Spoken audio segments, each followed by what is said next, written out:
Relacionamentos que glorificam a Deus. Relacionamentos que glorificam a Deus. Vamos fazer a leitura bíblica na carta de Paulo a Tito.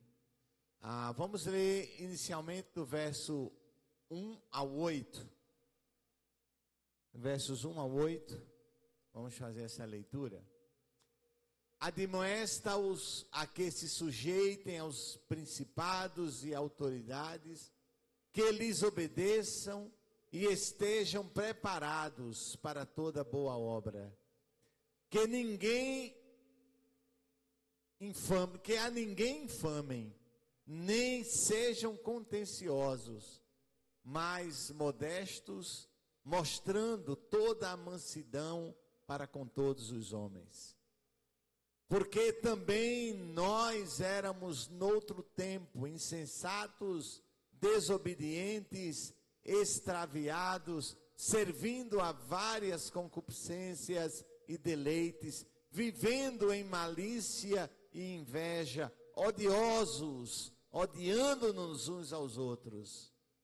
Mas quando apareceu a benignidade e amor de Deus, nosso Salvador, para com os homens, não pelas obras de justiça que houvéssemos feito, mas segundo a sua misericórdia, nos salvou, pela lavagem da regeneração e da renovação do Espírito Santo, que abundantemente Ele derramou sobre nós, por Jesus Cristo, nosso Salvador, para que, sendo justificados pela sua graça, sejamos feitos herdeiros, segundo a esperança da vida eterna.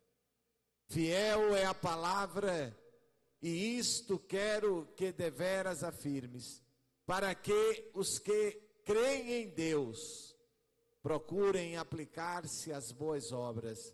Estas coisas são boas e proveitosas aos homens.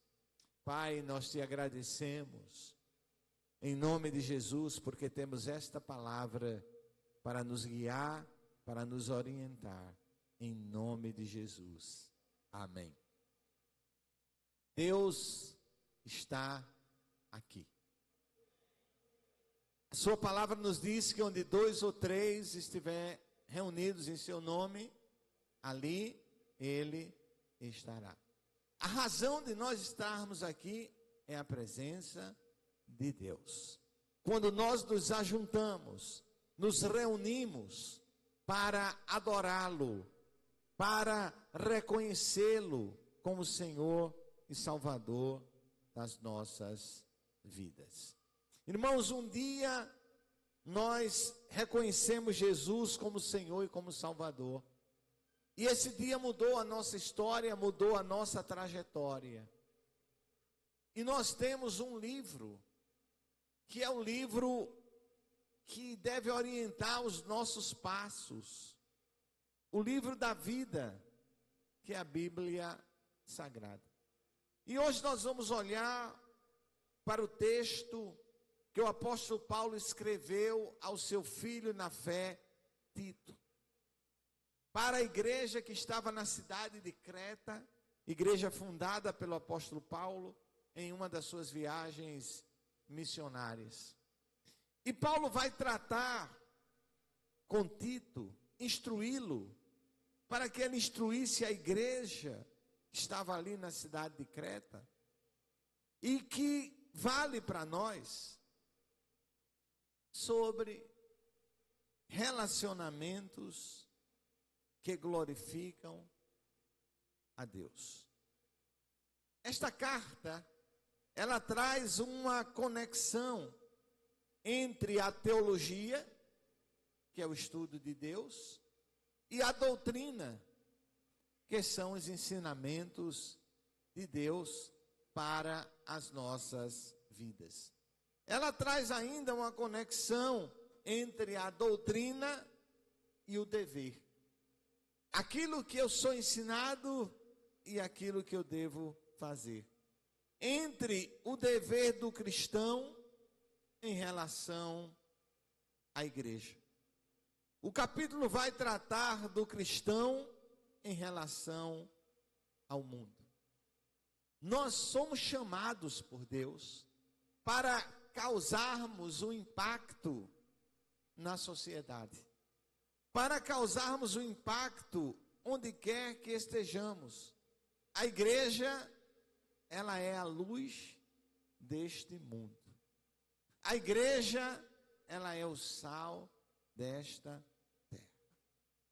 A igreja, ela é porta-voz de Cristo. Ela é a voz profética desta geração. Os cristãos são chamados para viver este momento. A vida cristã, ela não trata de algo fora da realidade, mas ela trata da nossa vida, do nosso relacionamento com Deus, com o próximo e com as autoridades. E nós precisamos entender o que a Bíblia diz e o que nós estamos fazendo. Como é que nós estamos vivendo? É muito importante, irmãos, porque nós não podemos viver alheio ao que a Bíblia diz. Nós não podemos só aplicar a Bíblia onde nós entendemos que é para aplicar a Bíblia, mas em todos os detalhes que nos são ensinados. Então hoje nós vamos ver, à luz desse texto, como nós devemos nos relacionar para a glória de Deus. Primeiro, o verso 1 do capítulo 3, Isso, obrigado. Admoesta-os que se sujeitem aos principados e autoridades, que lhe obedeçam e estejam preparados para toda boa obra. Principados, podemos entender aí como governadores, né? E autoridades constituídas. Nós cristãos somos orientados pela palavra de Deus, como cidadãos deste mundo, a sermos obedientes às autoridades que nos são constituídas. Ou seja, aquilo que é lei, nós devemos, como cristãos, cumprir. O fato de sermos cristãos não nos isenta de cumprirmos a lei que é estabelecida para nós. Ao contrário, nós devemos cumprir com exemplo. Devemos ser submissos. E a ideia de submissão é concordância. Devemos ser obedientes às leis, obedientes às autoridades. Então o cristão deve ter uma responsabilidade maior, uma preocupação maior. Se o sinal de trânsito está na minha frente, e quando o vermelho está colocado, eu preciso estar dirigindo com prudência para parar nele. Eu não posso, como cristão, olhar e dizer, deixa eu ver se tem guarda. Tem não. Deixa eu passar. Né? Eu sei que muitos de nós fazemos isso às vezes, irmãos. Né? Quem não? Né? Contudo, nós não devemos aceitar isso como algo normal para a nossa vida. Nós não podemos normalizar o que é errado. Nós devemos procurar fazer o correto. Então, se o sinal vermelho é para parar, eu devo parar. Não é se vai ter guarda ou não vai ter guarda, mas é porque eu preciso parar, porque a lei diz que eu preciso parar. Às vezes nós nos habituamos tanto a driblar a lei, não é? É uma coisa interessante. E Gustavo hoje já é um homem casado, pai de filhos. Gustavo, irmão de Carla, mas eu conheci Gustavo ainda junior. E uma vez eu estava indo com Gustavo para o acampamento e os meus filhos. E Gustavo disse uma coisa interessante. A gente, quando passa na barreira eletrônica ali no semáforo, a gente diminui para a velocidade do semáforo. Quando a gente passa do semáforo, o que a gente faz? A gente acelera, né? E Gustavo disse, eu não entendo. Para que isso? Para diminuir só aqui, né? E na realidade, é para a gente seguir na velocidade que está proposta naquela via. Mas nós nos habituamos a viver não olhando. E alguns procuram sempre achar a brecha para poder driblar, para poder não fazer. Eu sei que aqui não acontece, mas às vezes, irmãos, tem irmãos que hoje isso está mais cuidado. Eu acho que quase ninguém faz mais isso, eu acho, hoje. Mas havia muitas pessoas que queriam serem sócias da companhia de energia. Então, era 15 dias do mês para a companhia de energia e 15 dias do mês para a pessoa, sociedade. Também a Compesa não era tão assim, mas também de vez em quando alguns se achavam sócios e colocavam um cano lá, desviando do medidor da água. Então, quando a gente se torna cristão, isso deve mudar. Essas coisas não devem, eu estou citando duas coisas simples, mas tem muito mais coisas, né? Muito mais coisas, às vezes. Eu lembro quando meu filho era criança, ele pegou um pacote de bombom dentro do supermercado e abriu. E eu fui em cima dele, né? E disse, olha, você vai agora, a gente vai pagar isso. E não faça mais, porque não pode abrir. Mas eu conheço pessoas que entram no mercado, abrem, comem, e depois o primeiro cesto que pega na frente, o pacote a embalagem vai para lá, né? Não, é uma contribuição enquanto eu estou fazendo feira. Então, nós devemos cumprir as leis. Quando uma lei fere os princípios da palavra de Deus, aí a conversa muda, né? Por exemplo, se alguém amanhã publicar uma lei dizendo é proibido ter uma Bíblia, aí eu não vou jogar a minha fora.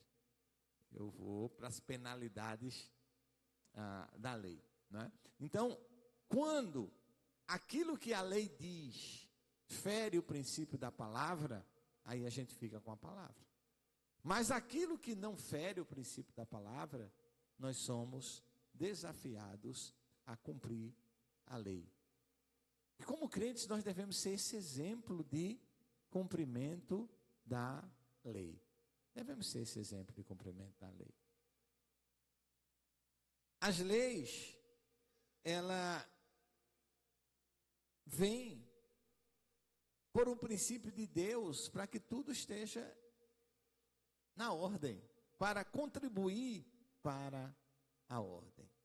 Versículo 2 nos fala da relação com as pessoas.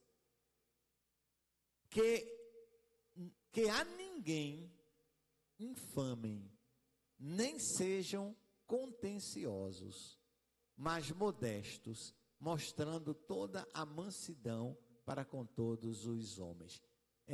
Edinho, vê se tu acha a NVI. Talvez ela traz numa linguagem mais que a gente entenda com mais clareza. Nosso relacionamento com as pessoas, sejam elas crentes ou não crentes, nós devemos nos relacionar corretamente com crentes e com não crentes. Com todas as pessoas, nós devemos nos relacionar. A palavra infamar aí, a palavra infame, outra tradução traz também difamar, que é a ninguém difameis, não é? Ela alerta-nos para um cuidado que devemos ter para não falar mal. A palavra difamar, ela quer dizer fala mal com o propósito de ferir. Difamar. Fala mal com o propósito de ferir, com o propósito de machucar o outro. E nós somos, como seres humanos, por natureza complicados. Porque normalmente o que a gente não gosta no outro está na gente. Normalmente o que nos incomoda no outro está na gente. Normalmente, às vezes o outro está fazendo algo que nós queríamos fazer, porque a gente não está fazendo, aquilo incomoda a gente. E a natureza vai nos empurrar para diminuir o outro. Porque quando eu diminuo o outro, eu me igualo a ele. E aquela dor que eu estou sentindo de não fazer o que ele está fazendo vai diminuir. Então, é uma tendência falar mal. Difamar, falar mal com o propósito de ferir. A NVI traz a tradução de não caluniar ninguém. Não caluniar ninguém. Não é? E o que é caluniar? É dizer algo que a pessoa não fez. Dizer algo que o outro não fez. Então, como crentes, nós precisamos cuidar da nossa fala, aquilo que dizemos. Se a gente não tem certeza de algo, a gente não deve levar à frente. Se a gente tem certeza, a gente não deve levar, imagina sem ter certeza. Porque alguém me disse, porque eu acho, porque eu penso. E a Bíblia, ela vai tratar de forma bem clara dessa questão. Não destruir reputação de pessoas. Não retribuir. Não destruir, a reputação de pessoas. Não caluniar ninguém.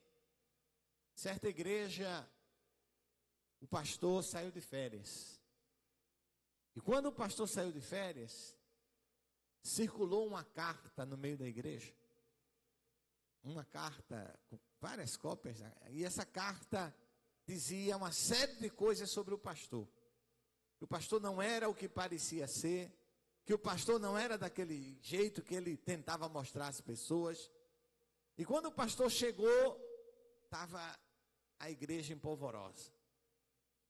Todos, o pastor chamou um irmão, chamou outro, chegou a carta. E chegando a carta, o pastor começou a pesquisar, chegou a irmã que tinha escrito a carta. E o pastor foi até aquela irmã. E em amor, aquele pastor perguntou: irmã, a senhora acredita que eu sou mesmo tudo isso que a senhora colocou na carta? E a irmã disse: pastor, eu não acredito, mas o Espírito Santo me revelou. Ainda envolveu o Espírito Santo na história. Ainda envolveu para... Então, aquela irmã criou, e essa história é real, irmãos, não é? Aquela irmã criou e passou à frente calúnias sobre a pessoa do pastor. Mas não é só caluniar, não pode entrar daquele crítico de televisão, eu não vou citar o nome, e ele dizia o seguinte: eu aumento, mas não invento. Eu aumento, mas não invento. Então, nem inventar, nem aumentar, irmãos. O disse-me-disse deve parar em você. Né? Deve parar em você. Irmão, olha, você está sabendo quando irmã, Jesus é bom, não é? Maravilhoso. Encerra a conversa. Paulo está falando a Tito e está falando para nós. Não caluniar ninguém. Não destruir relacionamentos.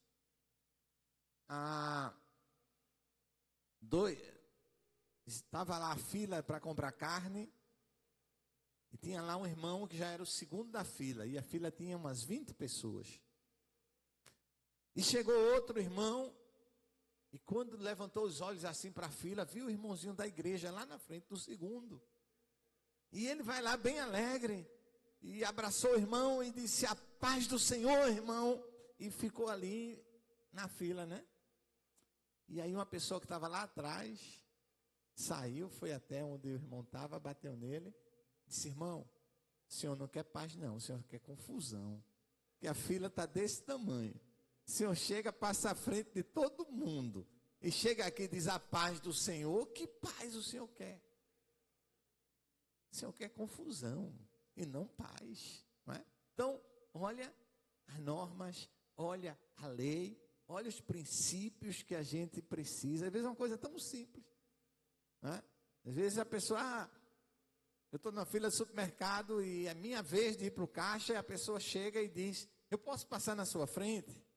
Mas tem 7 atrás de mim. Se a pessoa passar na minha frente, está passando na frente dos 7.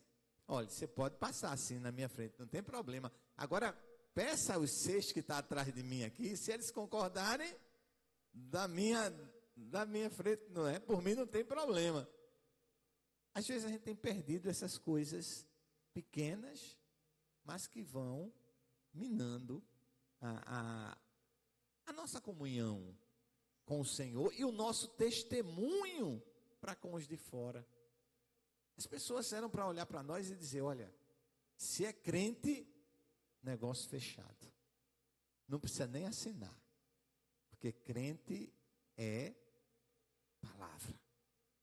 Eu lembro quando a gente era adolescente e a gente ia fazer uma coisa, a gente perguntava para o outro: palavra de crente? E a pessoa já parava assim, né?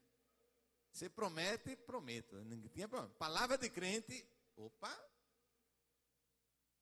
Porque existia uma máxima de que crente não mente. Crente não mente. Né? Devemos cuidar dos nossos relacionamentos. E procurar. Eu sei que ninguém é perfeito, gente. Eu não sou. Ninguém é. Por isso Cristo morreu por nós. Porque nós somos todos imperfeitos. Mas nós precisamos buscar aquilo que é correto. Aquilo que é correto. Se errarmos, erramos. Vamos para o que a lei tem para nós. Eu lembro quando estava fazendo uma reforma na casa aqui, e eu passei uns dias morando em Maria Farinha, ali no Janga. E eu não conhecia bem aquela BR. E eu fiz uma ultrapassagem onde tinha uma faixa contínua, né? E na hora que eu faço a ultrapassagem, que eu vou saindo, quem está do meu lado, o guarda fazendo assim. Tá certo. E eu encostei. E o guarda já olhou para mim, um guarda muito simpático, e disse: o senhor acaba de ganhar 20 pontinhos na sua carteira e uma multazinha de, não sei se era 170, 270. E eu olhei para ele e disse: está certo, pode assinar a multa. Ele disse: não é assim tão rápido, vamos conversar.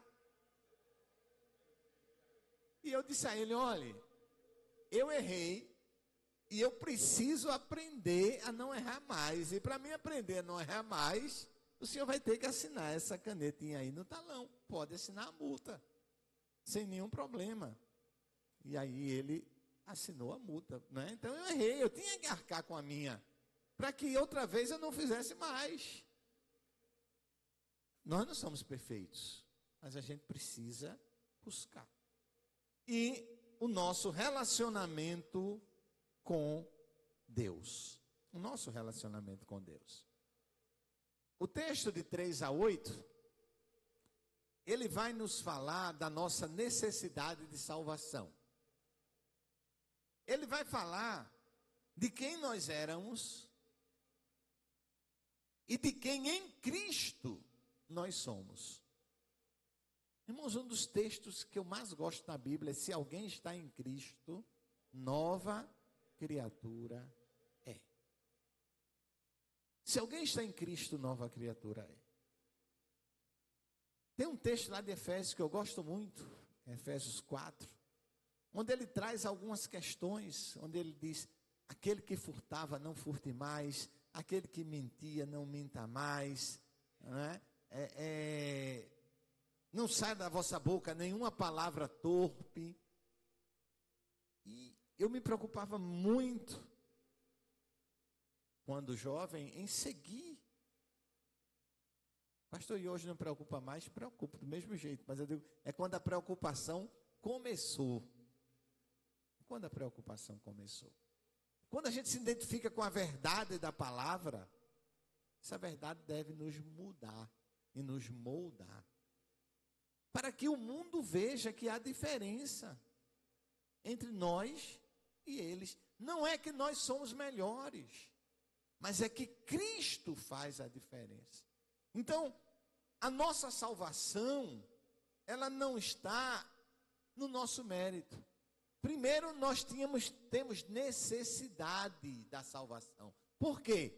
Olha quem nós éramos. Em outro tempo éramos insensatos, desobedientes, vivíamos no engano e nos tornamos escravos de muitas paixões e prazeres. Éramos cheios de maldade e inveja e odiávamos uns aos outros. Aí Jesus veio e disse: deixa eu pegar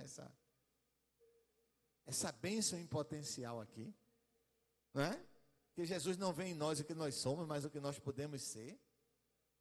E aí o Senhor nos coloca no novo caminho, nos faz uma nova criatura.